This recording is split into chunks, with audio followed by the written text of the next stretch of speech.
Okay, so we got your turkey completely stuffed inside with those aromatics. Now it's time to put in some of that frozen butter. So I'm just going to slip it up underneath the breast, right where I loosened the skin.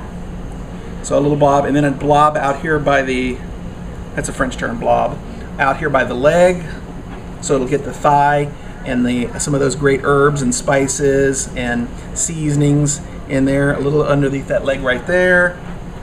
And another blob under the breast on the other side. I'm going to give it a little smoosh down.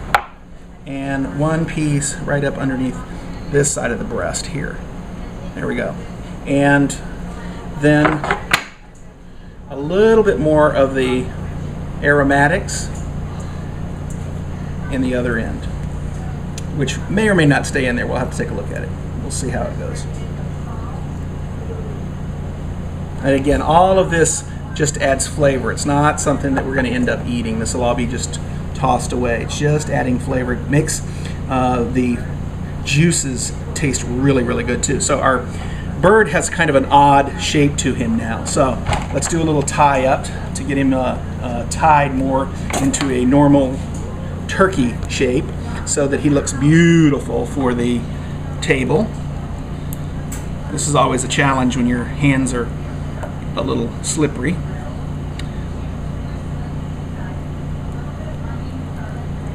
There we go. Just tie it up nice and tight.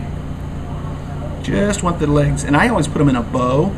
Do a French knot first, which is under twice, and then a bow just because it's easier to take off later. And then of course anything that fell out, now you can stuff it back in the hole. There we go.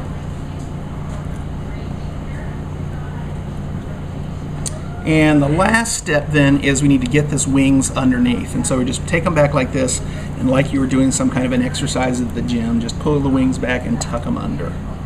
Easier said than done sometimes. This one's arm must have been broken in the scuffle. There we go. And so this guy is now ready.